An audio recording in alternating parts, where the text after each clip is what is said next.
butas na po yung dito ko po. Tapos kaliwa po, hindi na makahinga. Salamat po. Hindi ko na po alam gagawin ko to. Sir Rafi. Iimbestigahan namin kung meron siyang lisensya na maging surgeon. Kapag nalaman na wala siyang ganung lisensya para maging surgeon, meron siyang kaso. Meron pa bang posibilidad na mababalik sa normal at mapaganda pa sa ngayon doon sa kagustuhan niya na maging forma ng ilong niya? Ibig sabihin talagang hindi para sa iyong papagawa ng ilong. Papagawa ng ilong. Dok, pasensya na po. Humingi ako ng pasensya na nandito po tayo. Ito na po, nangyari na po. Humingi po ako ng... Kumusta ho kayo, ma'am? Lovely? Medyo kinakabahan lang po. Huwag po kayong kabahan. Andito kayo sa amin. Sagot kita. Dok, magandang hapon sa'yo. Magandang hapon po, Sir Rafi. At napagbigyan niyo po yung marinig po yung side din po namin. In fact, kami po dapat magpapasalamat, Dok, sapagkat gustong-gusto po namin makuha po yung inyong panig. Straight to the point na po tayo. Anong nangyari po, sir? Okay po. So, bali yung nangyari po kay Ma'am Lovely po is nung bago po ko siya operahan po is meron na po siyang previous surgery po. So, nung lumapit po si Ma'am Lovely sa akin way back 2021 po, Sir Rafi, is butas na po yung ilong po niya. Gawa po yun sa ibang clinic. So, naka-silicone implant po siya nun, Sir Rafi. Tapos, nagkaroon po ng infection. Then, nagkaroon po ng komplikasyon. So, ibig sabihin, pumunta siya doon para ipaayos, ipa-repair yung previous surgery na hindi maayos ang pagkagawa. Tama po, Sir Rafi. Tama po. So, yung bali po yung picture po na lumabas po doon sa social media, yun po yung picture na hindi ko pa po siya ginagawa. Yun po yung picture po, Sir Rafi, na bago po siya dumating sa akin, yun po yung dating picture po niya. Nalaman niyo po ang dahilan kung bakit nagka-problema. Okay po. At ano pong binigyan yung advice sa kanya? Bali po, nung pumunta po siya sa akin po, sir, nakwento niya po yung nangyari po. Sabi ko po is medyo complicated po talaga yung case po niya. Then, pinagaling po muna niya, then pumunta po siya sa akin po, Sir Rafi. Tapos, nung nagawa ko po siya, nawala naman po yung lubog ng ilong po niya sa tip. Pero lagi ko pong ina-advise po na ang pag-oopera po is both parties po.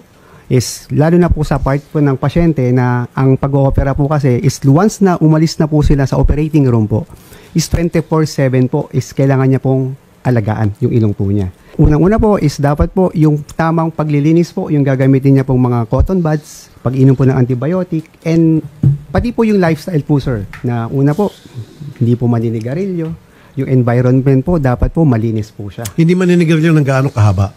Usually po, Sir Rafi, yung pinaka-critical po doon yung first month po, na during first 3 months po, Sir Rafi. So first 3 months wala dapat nicotine? Wala po talagang nicotine po talaga po. Kasi nakaka-affect po siya sa wound healing po. Then, after po no, nung naoperahan ko po siya, Sir Rafi, pinapollow up ko naman po siya madalas.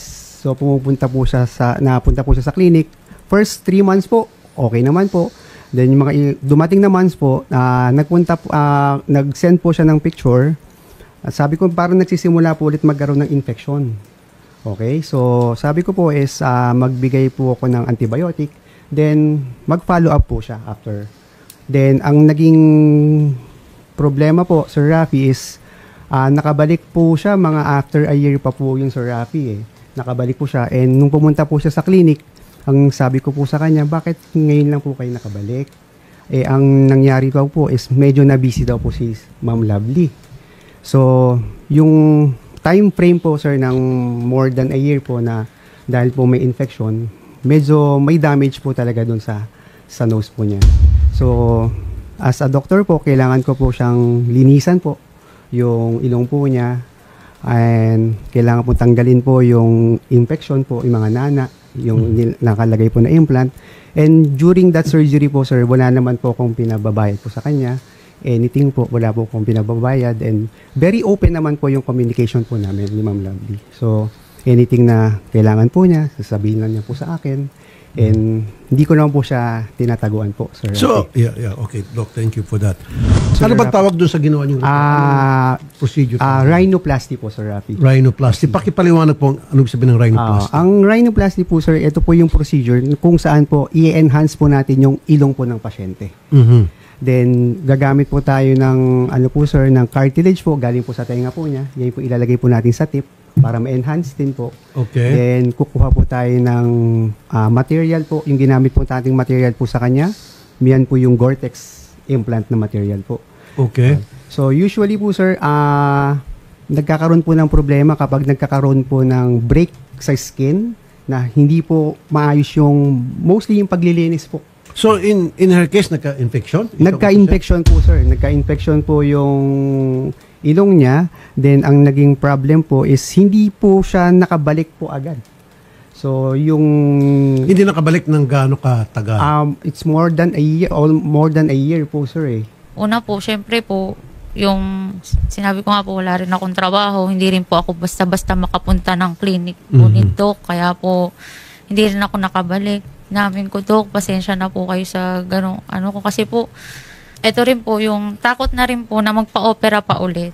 Kumbaga po, yun din po talaga, as long as nakakahinga naman ako noon that time, okay naman para sa akin, na hindi po nagkakaroon ng infection, ganun. Hindi na po ako bumalik sa kanya, kahit po yung kalooban ko po parang ano po hindi na po ako bumalik. Para po nagkaroon kasi ng mga insecurities na opo, yun po. may nangyari sa ilong mo. Opo, para ano na po, sa ngayon Kaya pag lumabas, makita ng mga kaibigan. Opo, ipapahinga ko na rin po muna sa ngayon. Parang ganun po yung nasa isip ko na hanggat maayos naman yung naging natatanggap ko na unti-unti. Kasi Senator Rapi, hindi na po sa akin yung ilong ko po parang hindi ko po tanggap yung nangyayari po sa ilong ko. Nung unang-una po, sobrang trauma rin po yung nangyari sa akin. Okay, saan ka una nagpa-opera? Kasi doon pala nag-umpisa yung problema.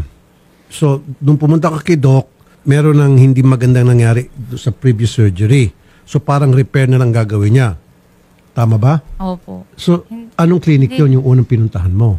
Ba't di ka bumalik doon sa unang clinic para sabihin, bumalik po ako doon, tas tinanggal po nila yung silicone ko. Tinanggal. Which is sabi po nila sa akin is ipahinga ko muna ma'am kasi na po yung ilong nyo. Okay. Ipahinga nyo po muna. And then yun nga po, na sinabi ko kay Doc, after po ako magpatanggal ng silicone doon sa dati ko pong doktor, Opo. is nagsabi po ako kay Doc, nag-update po ako sa kanya na, Doc, kaya po bang gawin to ng Gore-Tex? Kasi po yung silicone is, ang pagkakaalam ko po, hindi siya lifetime. Kaya po, I decided na lang po na magpa-Gore-Tex para po, sana lifetime yung pag-aayos po. At hindi na din po siya ma-infect po. Yun po ang pagkakaisip ko noon that time. Okay. I Kaya see. po So napunta po ako Doc, dito. syempre ikaw ang expert. So, gumawa ka muna ng assessment, tama? Opo, Kung sir. kaya mo bang ayusin to, Opo, kaya mo opo. i-repair, kaya mo makorek kung ano yung problema sa Opo. previous surgery niya. Opo. And sinabi mo sa kanya yung magiging procedure na gagawin nyo at kung gaano tatagal yun Opo. at kung yung ba ay magagawa nyo doon sa kagustuhan niya Opo. na pagre-repair, Opo. in-explain nyo sa kanya po yun? Opo, bali in-explain ko po kay Ma'am Lovely na yung case po niya is very complicated po, sir. Kasi nga po, nabutas na po yung tip po niya. Okay. Pero nung after the surgery naman po, luckily po, naayos po yung ilong po niya. Naayos. Naayos po, sir. Nawala po yung lubog. Umayos po. Hindi po nakamukha nung dati. Ang lagi kong paalala po sa kanya, ito pong surgery po na ito, hindi dyan po nagtatapos para gumanda po yung ilong po niya. Sabi ko po sa kanya, ang pag-aalaga po ng ilong is mostly gaganda po yan kung paano niya po aalagaan. So, nung nagkataon po na nagkaroon po ulit ng panibagong infeksyon, doon po nagkaroon ng problema po, Sir Rafi. Bakit po nagkaroon ng bago ng infection? Yung- Akala ko ba okay na? Opo. Yung sa first phase ng surgery, Opo. sabi mo hindi pa dito nagtatapos, Opo. so meron pang kasunod. Opo. So, bali yung na-operahan ko po siya, sir, okay na po. So, magpa-follow up na lang po siya, regular follow up po, sir. Kasi Okay. usually po yung, pag na-surgery po yung kamukha po ng ganyan, yung Gore-Tex implant po, usually, Sir Rafi, it takes about 6 to 12 months po talaga. 6 to 12 months? Bago po makita po na fully healed na po siya. Ang haba naman. Opo, sir. But was it explained to her? Yes po. Sinabi niyo po, 6 Yes to po. 12 months? Yes po, yung sinabi ko po. Minsan po kasi, Sir Rafi, pagka naglalagay po tayo ng cotton buds po sa loob, nililinis po. Minsan po kasi, Sir Rafi, medyo nadidiinan niya po. So, pag nadiinan po yung cotton buds, may tendency pong magdugo po sa loob. Kaya lang po, yun nga po, hindi ko po alam kung ano po. Kaya nga po sinabi namin nung huli ni Doc, nung huling opera po na nire-reject na daw po ng nose ko yung kung ano po yung nasa implant kasi nire-reject na daw po. So, rejection. Opo, hindi daw po matanggap ng katawan ko. Okay, paliwanag po, Doc. Bakit yung sabi na nireject na? Yung ano po Sir Rafi, yung implant po na nilalagay po natin po kasi Sir Rafi is a foreign implant po siya. Okay. So yung implant po na yun sir is hindi po natin siya malalaman po Sir Rafi na i-reject or hindi po, not unless po ilalagay po natin. Kasi wala po tayong parang kumbaga sa gamot po Sir Rafi na skin test po na pag nilagay po natin Right. yung material po na bawal Pag na nag-react, mag-react, wag na bawal nating po. ituloy, Opo, Sir Rafi. So dito, wala pang ganun technology Wala pa po proseso? sir na na para malaman kung ito ba ay tatanggapin o hindi. Opo. Pag sinabing hindi, parang wag na po tulad nang sa skin gagamitin. test, wag Yes po natin sir. gamitin. Yes po sir. Wala pong ganun So po sir. may risk. But was that explained Yes to her po, na may yes po. ganung I risk? told her po na ito po is not 100% na tatanggapin na pero yung risk po niya is mas mababa po compare po sa previous implant po niya na silicone implant po sir. So, in her case, siya yung konting porsyento Tama po sir. na Pwede po. tinamaan. Yes po sir. Yes Na po nireject sir. nga. Yes po sir. Yes po sir. Sa inyo pong karanasan, ilang percentage ang usually na nagkakaroon ng foreign implant Percentage injection? po sir, usually mga less than 5% po ng population po. Is So, kasama siya dun sa 5%. sad to say po sir. Okay. Is this the first time po, Doc, na nagkaroon kayo ng ganitong problema sa mga pasyente nyo? Na sa rejection po sir? Opo. Hindi naman po sir, meron din po na previous pero Previous. opo, meron naman po sir. So, hindi common. Nangyayari talaga Nangyayari ito. po talaga po sir. Kaya po usually pagka ano po sa pasyente, ini-explain po natin yung risk po sir na pwede po mangyari po yun sir. Sir Rafi. Okay. Opo. So, in your case, Ma'am Lovely, so, naintindihan niyo foreign implant rejection, in-explain talaga sa iyon. Opo. At pinaintindi sa inyo Opo. yung posibleng pwedeng mangyari. Opo. Tinanggap niyo po yon Tinanggap ko naman po. kasi maayos ang pagpaliwanag. Opo, mabait naman po kasi talaga si Doc, sir.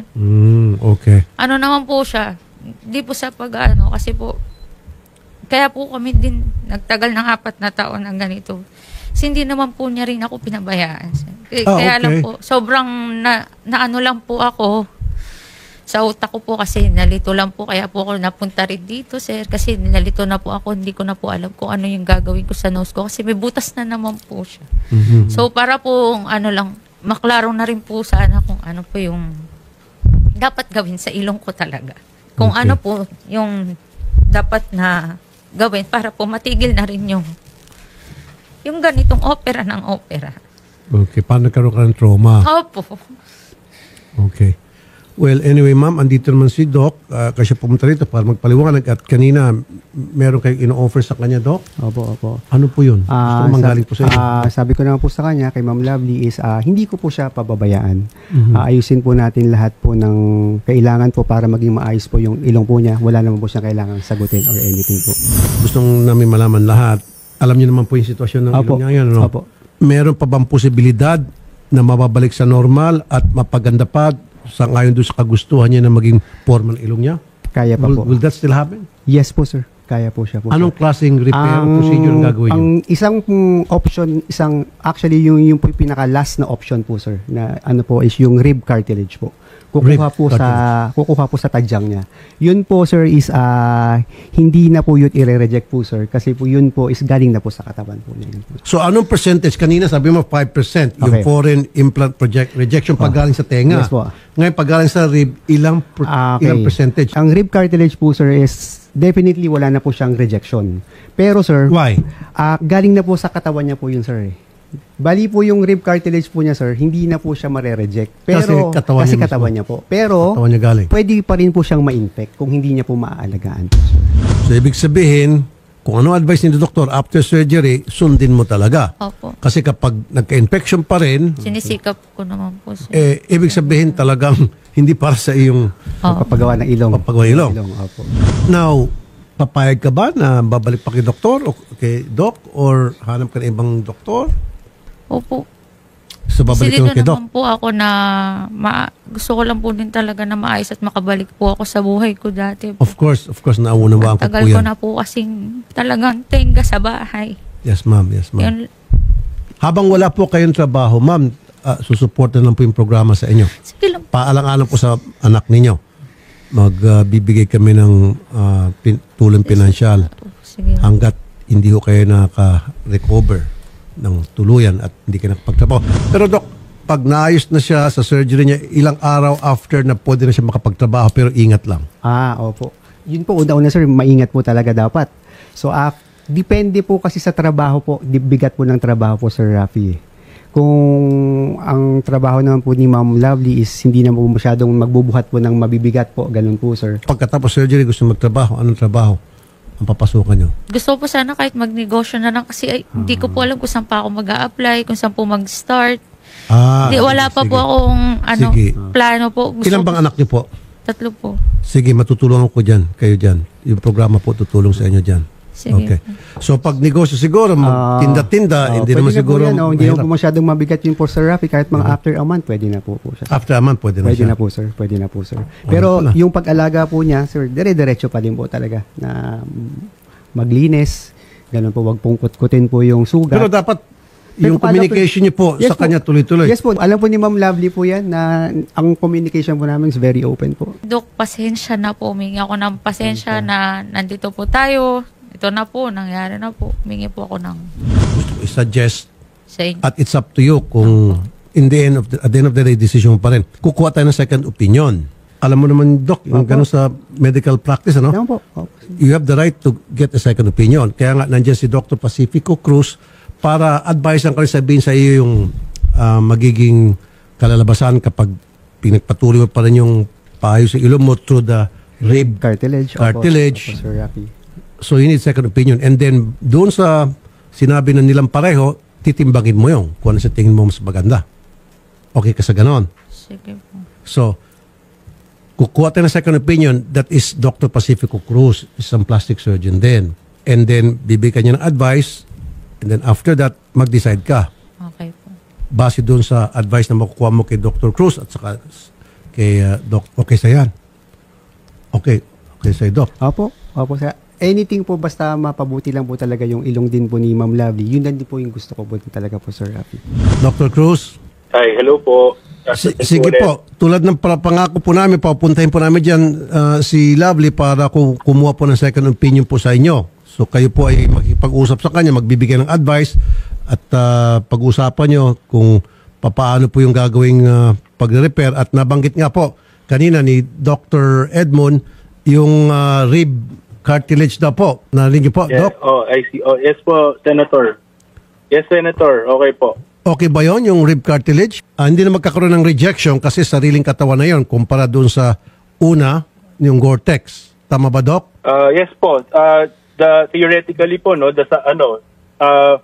in terms of the material po, cartilage po is more favorable than the tawag po dyan, the alloplastic, no? So ibig sabihin pa non-self po yung kasi, yung silicone tsaka yung Gore-Tex po na tinatawag. Yung cartilage po is, so tama po si Dr. Siweco na mas preferred din po yung cartilage for such cases such as this na merong previous history of surgery and infection and rejection, mas ideal po talaga ang cartilage. O sige, just the same, papuntahin po namin siya dyan, samahan namin siya sa inyo, Doc, para kayo po magbigay ng second opinion. And then after that, magde-decide si Ma'am Lovely kung ano yung balak niyang gawin. Ang magiging sunod niyang hakbang. Opo. Pero po sir, just if I may be lang rin po sir, since I've still yet to see the patient, pero yun lang rin sir. Pero seeing as to how meron na pong agree, naman po, respect naman po natin yung autonomy ni Ma'am Lovely, her Opo. provider. So, if Dr. Siweco and Ma'am Lovely have become already, more or less, they have come to an amicable agreement po regarding the treatment of care, and there's commitment on the side of the doctor and to do a good surgery, then I don't see any problem naman po kung I will just stand by naman po what the patient decides. Opo. I can offer naman po ng opinion, pero Opo. mukhang okay naman po yata si Ma'am Lovely. Mas calm na po siya ngayon from what Okay. I can perceive. Doc, ano po yung success rate doon sa rib? Almost 100% po, sir. Almost 100? Almost 100. Kasi yan na po, sir, yung parang last resort po natin po, sir, na ginagamit ngayon. Sa ngayon po, sir, wala na pong ibang better material po na po pwede po aside from yung rib cartilage po. Ang ano lang po sir dyan po, yung infection pa din po sir. At depende na sa pasyente yan. Yes po, depende rin po sa pag-aalaga po ng pasyente, kung paano niya po aalagaan yung ilong po niya, yung lifestyle din po. Ganon din po sir. Okay, kasama naman talaga yan. Opo, sir. Sa lahat ng klaseng surgery. Tama po sir, tama po kahit okay. ano pong surgery po sir. Sige, Dr. Pacifico Cruz, sir, pupunta po kami para second opinion. Samahan po namin si Ma'am Lovely. Salamat po, Dr. Cruz, sir. Okay po. Mabuhay po kayo, Doc. And good afternoon po. Yes, Ma'am sir. Lovely, Dr. Siweco, Senator. Thank you po. Thank you po. Nasolve na natin. Salamat. Pupunta tayo kay Dr. Cruz, mag-usap kayo. And then, after that, titimbangin mo kung yung sinabi nilang pareho, kung ano yung gusto mo maging desisyon. Siyempre, bibigyan ka ng advice. Nasa iyon kung susundin mo ba o hindi. Okay? Si Dr. Cruz ay isang plastic surgeon din. Alright? So, ganun lang po, Doc. Salamat po Sir Rafi sa pagkakataon po. Salamat po sa pagpunta, Doc. Salamat po sir. Ma'am Lovely, salamat sa pagpunta.